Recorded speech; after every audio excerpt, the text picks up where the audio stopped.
Сәлем, сен бірге тәкетиш және де жауап авторы сұрағанда бүгін сіздерге математиканы түсіндіріп беремін. Мектепте оны 45 минутта сіздерге түсіндіре алмады. Олардың кінәсі жоқ. Жалпы математиканы сіздер осы видео арқылы бірден түсініп аласыздар. Сосын солай ойланатын боласыздар. Жалпы математиканы мен 11 сыныпта қарап жүрген кезде интернеттен, ютубтан қарайтын, сол кезде әрбір жерден проблем солвинг дегенді сөзді еститін болдым. Енді аудармасы ол бізде проблем, мәселе, солвинг, шешу. Яғни мәселені шешу. Математика деген бізде қарапайым нәрсе, мәселені шешу. Яғни математика бізде қайдан болады? Бір мәселе болады, сол мәселеден шешім пайда болады. Шешімнен кейін бізде ары қарай формула пайда болуы мүмкін, анау бірдеңе пайда болады. Сосын оны көріп, адамдар барады да жаттығулар ойлап табады, сосын сіздерге жаттығуды береді. Яғни сіздер жаттығуды бастапқы мәселені ден шыққан бір қорытындымен шығаруға тырысасыздар. Бірақ та сіздер мәселені білмейсіздер. Мәселе жалпы айтсам бүкіл математиканы түсінбеушіліктің негізгі себебі осында. Яғни мәселенің қайдан келгенін сіздер білмейсіздер. Оны бізде айтады, формуланың қайдан шыққанын білмейсіңдер, физикада айтады. Жалпы математика ол бізде мәселені пайда болады. Енді қараңыздар, мен сіздерге нақты мысалмен көрсетейін. Менде екі мәселе бар. Қараңыздар, бірінші мәселе ол бізде бастауыш сынып оқушысы Гаусқа қойылған.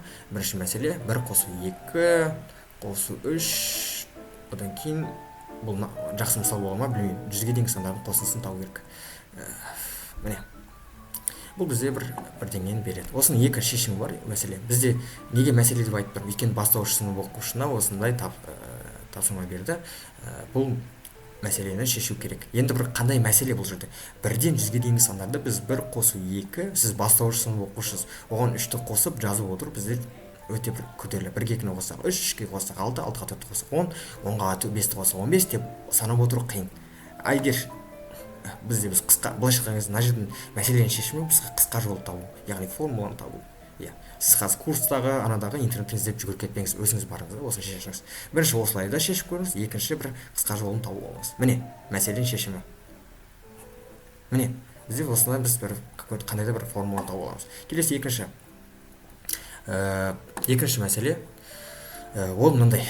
Мен оқушыларыма есеп жазып беремін деп осындай бір есеп басыма келді. Қараңыздар, бізде квадрат берілген, квадратын білеміз, барлық қабырғасы тең, ауданын табу үшін екі қабырғасын көбейтіп салсақ болады. Міне 81. Қабырғасы қаншаға тең? Квадраттың біреуі 9, екіншісінде 9 болады. 9 көбейтсек 81. Келесі ауданы. 81 деген бізде ауданы. Екінші квадрат берген, оның ауданы 9 болса, әрине мына жақ қабырғасы 3 деп жазамыз, мынаны 3 деп жазамыз. Келесі. Қараңыздар. Келесі бізде 3-ке тең. Осының бізге аудандарының аудан 3-ке тең болса, квадраттың қабырғасын табу керек. Міне мәселе ма? Міне мәселе.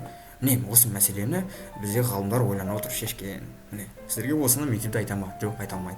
Білесіздер, улап-шулап отырасыздар. Қиын.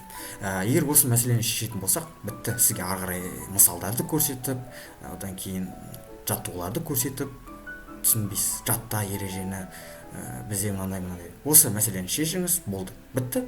Математика деген осы. Мәселені шешу, мәселе пайда болды. Сосын келесі тағы да бір үшінші мәселе бар. Мен қазір түсіріп аласыздар ма? Білмеймін, қалай жерге түсірсе болады соны. Мында былай түсірсе бола ма?